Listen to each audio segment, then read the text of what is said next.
What is going on, everybody, and welcome to another, yes, that's right, another episode of Tunji's podcast. I am your host, Tunji Taylor Lewis.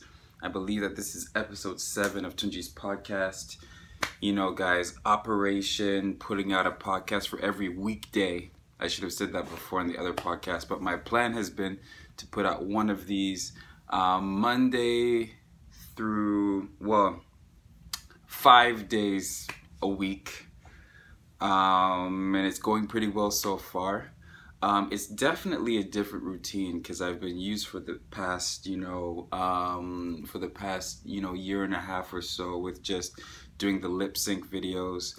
For a little while, I was putting out 2 lip sync videos a day, and so it's definitely an interesting transition, and I really appreciate the positive feedback that I've been getting because it can be really scary to transition in such a drastic way, especially when your following has been used to your content being a certain way for a while. But I really appreciate the feedback. I've been getting some DMs of people who want to either join the podcast or really enjoy specific things I've been saying on there, or whatever the case may be. I've been really appreciating the response. So yeah, so we're still at it. Hopefully I'll be able to keep on doing this for a while. Hopefully I'll have stuff that I'll continue to be wanting to say. I always have stuff rolling through my mind, so hopefully that stuff will actually translate into podcast episodes. And we're gonna keep it rolling. So today, while I was at work, while I was pretending to work, I should say, I was scrolling through Instagram, and I saw this video of this female singer, really amazing voice. She was singing a Whitney Houston. She was singing a Whitney Houston song. She was singing "I Will Always Love You," right? And this lady is a great singer.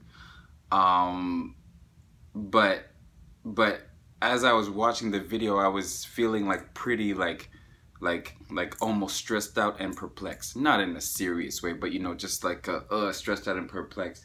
And because I've always had this thing in my head where I am of the belief that if you're a singer on the come up, if you are a singer on the come up, it would be my recommendation that you would stay away from any and every Whitney Houston song. No, that's not true. Not any and every. 80s Whitney, that's cool. Sing those songs. The I Want to Dance with Somebody, those 80s pop type songs. Those songs are real easy to sing, cool, no problem. But 90s Whitney, like Bodyguard Whitney, like I Will Always Love You Whitney, like I Have Nothing If I Don't Have You Whitney, stay away. Stay away. If you are a singer on the gram or if you are a singer on the come up, do not touch 90s Whitney. And I'm going to tell you why. As a listener, when I hear you sing a Whitney song, I'm not going to be able to help but compare it to what I heard Whitney do, which is completely unfair to you as the singer. But I, as the listener, cannot help it because Whitney is probably one of the top 5 vocalists to ever live. And you may very well be an amazing singer, but even amazing singers can't touch Whitney. I don't think I'm being controversial when I'm saying that at all. And so it's unfair to the singer to try and do this Whitney song when everybody's going to be looking at it and in their mind they're not going to be able to help but compare it to the experience that they had when they listened to Whitney sing it for the first time and for the 100th time, because Whitney is just that amazing. Yeah, man. And maybe I'm completely out of pocket because I do imitations of my favorite all-time great comedians all the time. And maybe just how I'm audacious with doing imitations of them, they should be just as comfortable of trying out their idols. But and as you should, but man, I mean, we were just talking about Michael yesterday, and Whitney Houston's just another one. So it's just man, it if you're on the come up, man, that's a hard one to tackle. But if you decide to do it, more tackle to you. But from my perspective, it's just like, you know, you probably want to wait a little while before you before you go there with it. Um, yeah, man. Sometimes I just kind of like go on these little silly rants and just random stuff pops into my head.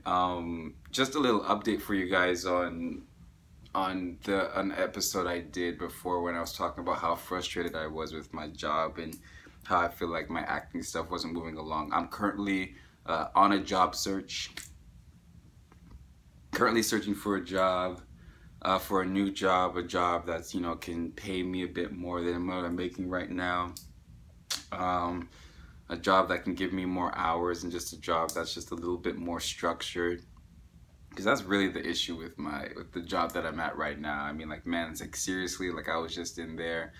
All I did was like create a couple posts, you know, posted them on Instagram and spent the rest of the, you know, 5-6 hours like either working on my content or doing nothing but scrolling through the gram and looking at videos on YouTube. And, you know, my boss has absolutely no idea. And I don't want you guys to be worried about like my boss seeing this, because, you know, that person isn't on my social media or anything like that. So we're good. Don't even trip. Don't even worry about it. But yeah, man, it's actually weird. Like I actually like working, which is not how I always was. Like when I was a teenager and when I was in middle school, man, I was cool to just chill and relax for like an entire day. Like I was cool with that.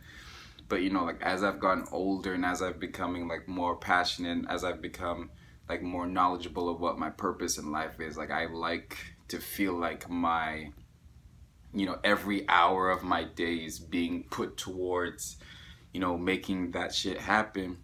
And you know, like at the time when recorded that episode, it was titled "Frustrations of an Actor Trying to Make It." That was sort of like the peak of my frustration, because man, I was just really just basically just forced to sit down and do nothing. And you know, I came to realize that maybe the reason why that was so frustrating for me was because for the first time in a long time, I had to just sit down and just be with my own thoughts, which is something I hadn't done for a long time up until that point. Like, you know, for 2.5 straight years, you know, when I was like on the improv grind, I was in the theater all the time and like working on content and just like trying to figure out like I never stopped doing or thinking towards things, towards my goals and my dreams. And when I finally conceded to like, you know what, I just need to get a job so I can like make some money.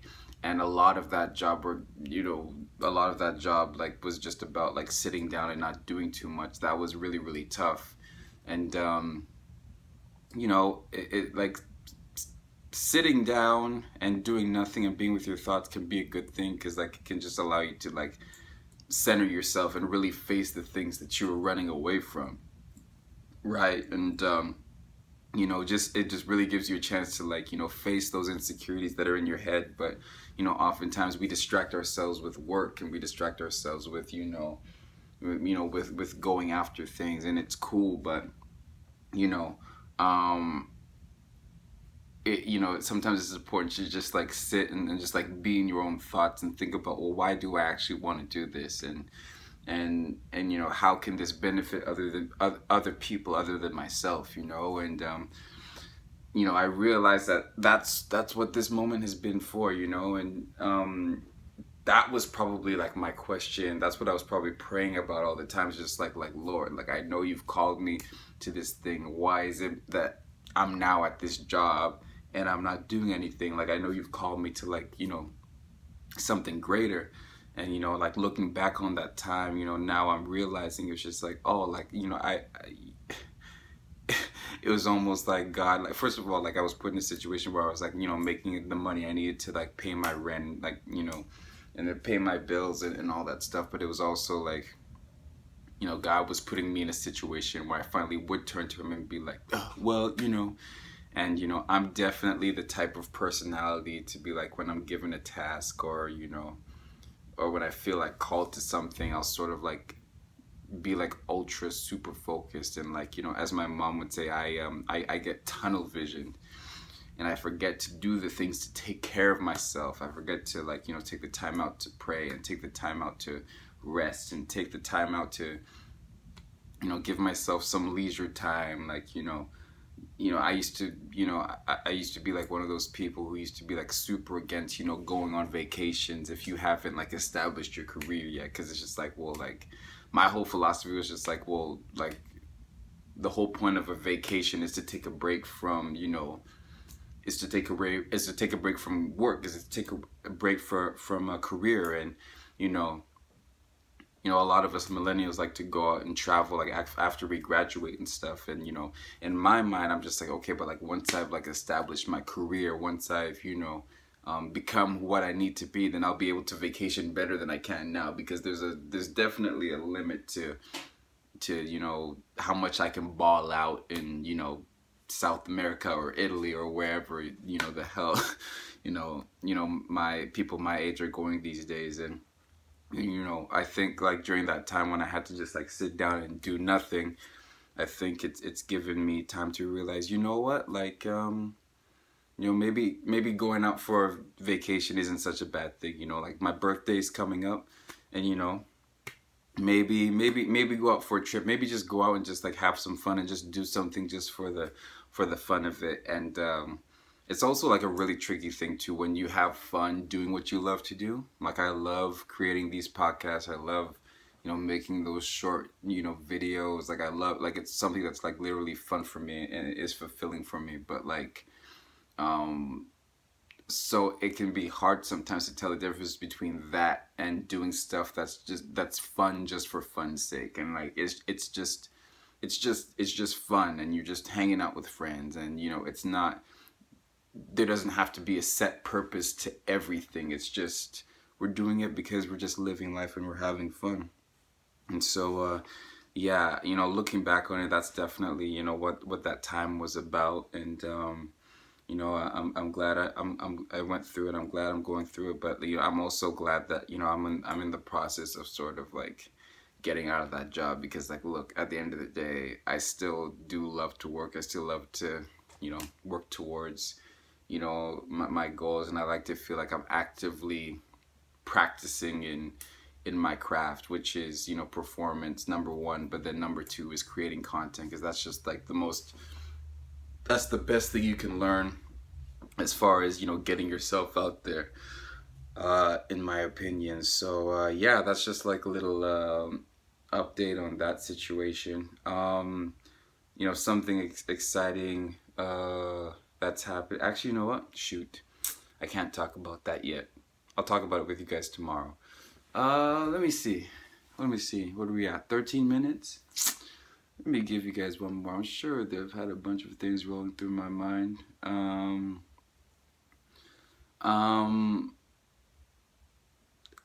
oh, here's another one. I have a theory about like relationships, like between men and women. Just observing, you know, like my personal relationship that I've been in, all the great relationships that I've observed, you know, even some of the toxic ones that I've observed. I've had this observation that men men seek pleasure and women seek comfort, right? And like, it's a really raw theory in my head, and like, I've never actually like flushed it out or talked about it that much. But I'll try to give some examples. Like, you know, um it's like, oh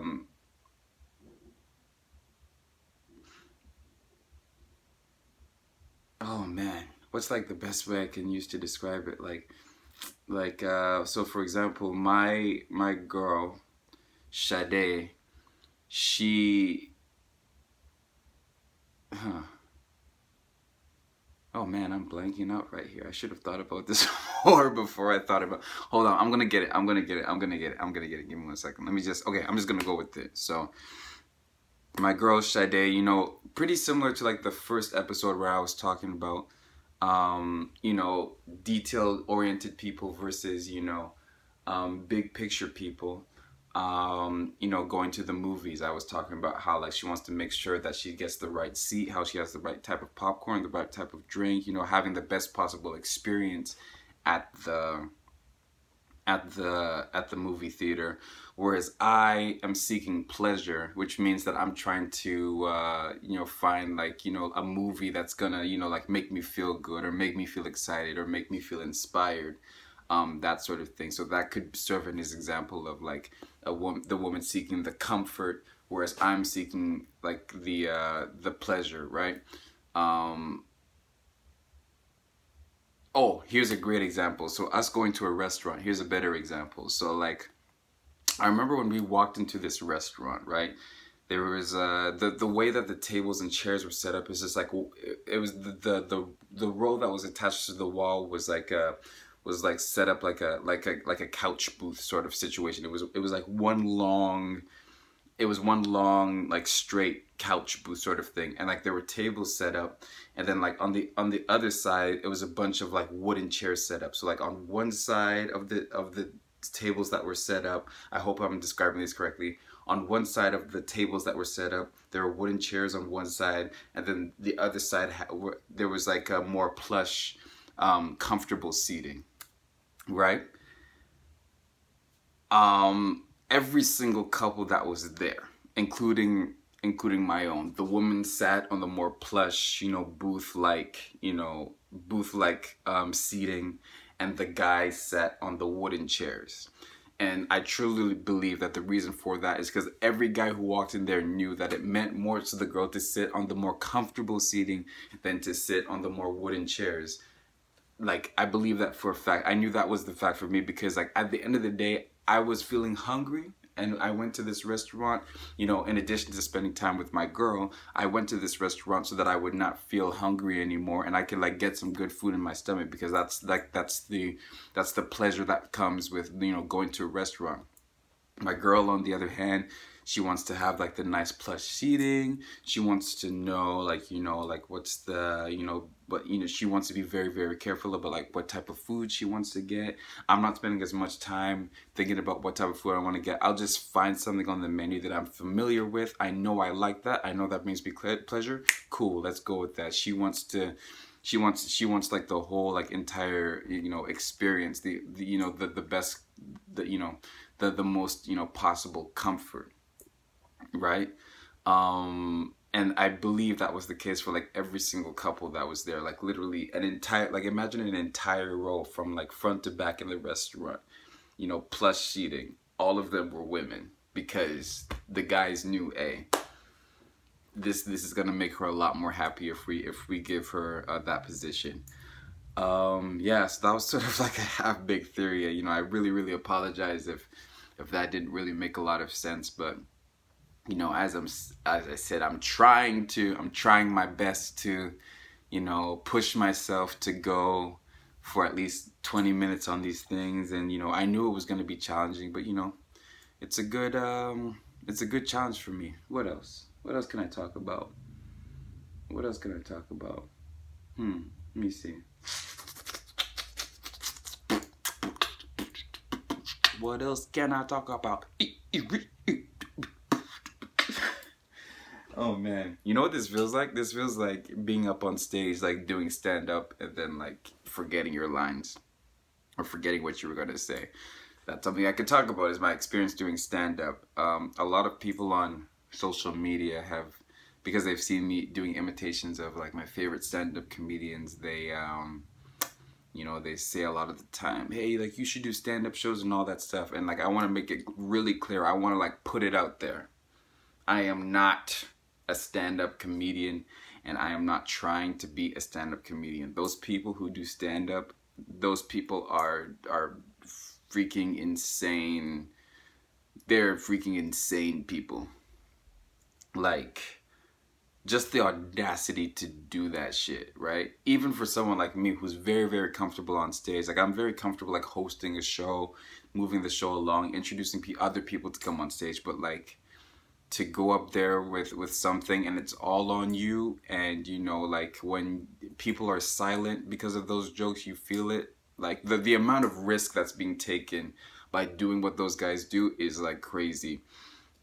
Like the fact that Kevin Hart fills up stadiums doing that particular craft is like absolutely unbelievably insane, just because of like the degree of difficulty that comes with doing stand up. I tried it. So when I first was doing improv and I was doing research, back in my university days on like, how to like make it in the big time, comedy movies and the big time comedy TV shows, I just sort of noticed that all of my heroes, or all of the people, or most of the people that I admired, got their start in comedy and got their start in comedic acting and hosting TV shows by doing stand-up comedy. So I just figured, okay, that's what I need to do to truly be funny. And so I, the first time I did stand-up, this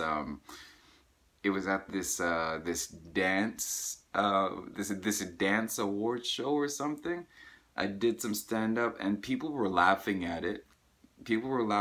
So that was like sort of my first go at it. And then I put my name in for like an amateur night at the Yuck Yucks Comedy Club here in Vancouver. I tried it. It did okay. And then the next couple times I did stand up, I was bombing. Like bombing. For those of you who don't know what bombing means, that means that I was getting no laughs, and even a couple times people were looking around like, what is this dude doing right here? Like, and dude, when that happens, man, you start to feel hot. Like your brain just like locks up. Every word that you were about to say like goes away, and you have to like literally like remember to breathe. You have to remember to breathe and just like say something to like move it like right along, right? Oh my goodness, it is like the worst feeling ever when you're up there trying to do stand up and like it's not going well. And so I get asked to do some stand up for a friend of mine. A friend of mine was doing sort of like this fundraiser comedy show. And he said like, look, you have some talent, and he said like, what we're going to do is I'm going to set you up with a stand up friend of mine. Like he's really good, and he's going to like mentor you up until, like the date of the show. So I said, cool. So, this guy mentored me. I had my routine down.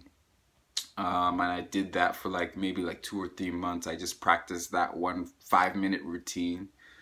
I get to the show, it goes well. I get the response that I want. I get the laughs and the shocks and it went well.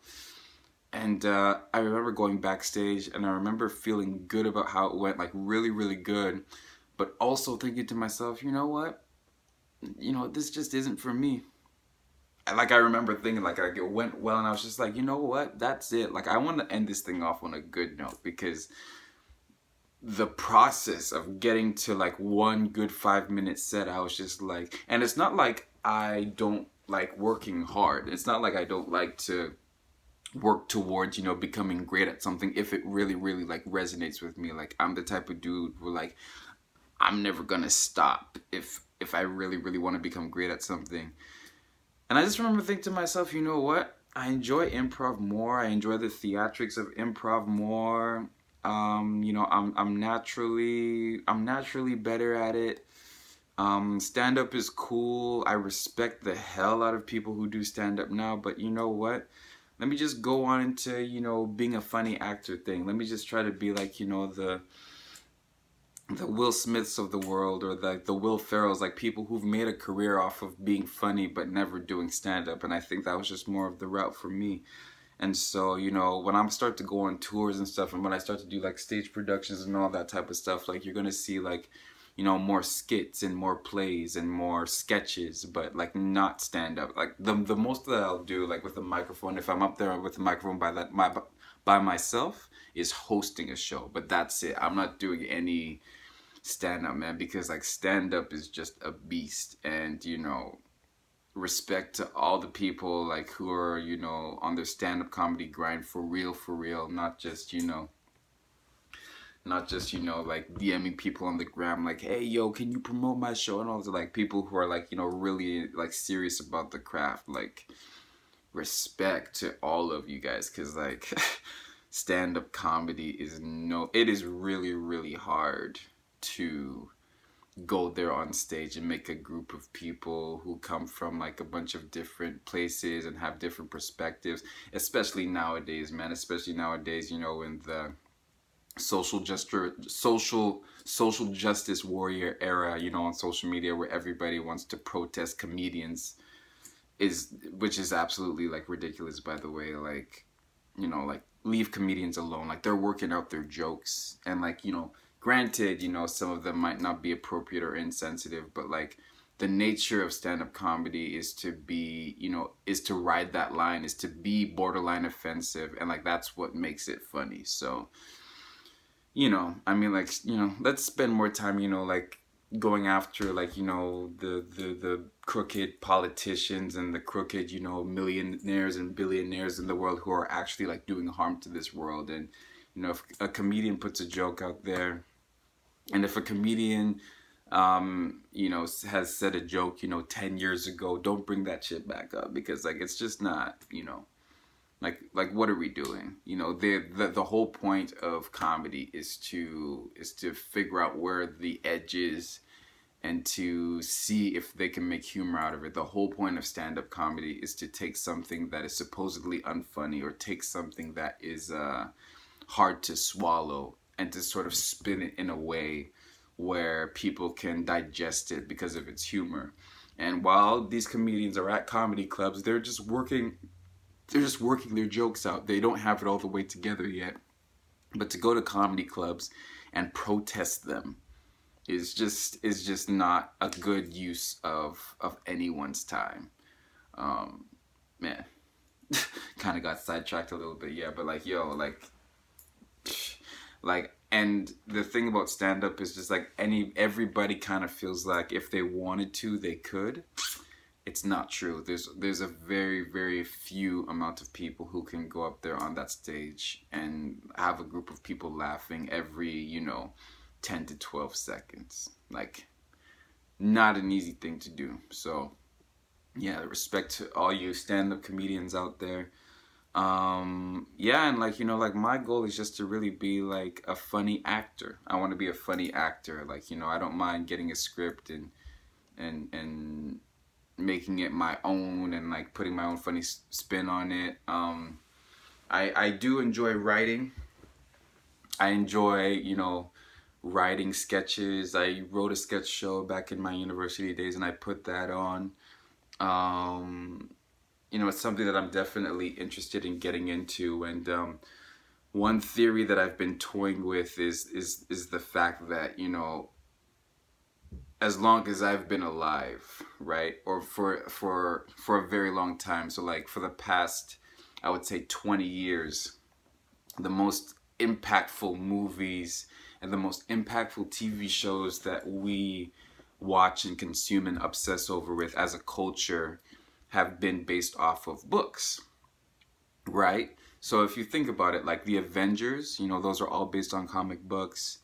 Black Panther, obviously, same, like Marvel comic books. Game of Thrones, based on books. Harry Potter, based on books. Freaking Lord of the Rings, based on books. Everything that we watch on Disney, like, Disney films are based off of like old folk tales from like 1864. Like, there really, really seems to be like this element of, of great storytelling that was written and thought through, and then when those become adapted into films, those ones tend to do well, because like the writing of those stories are incredible.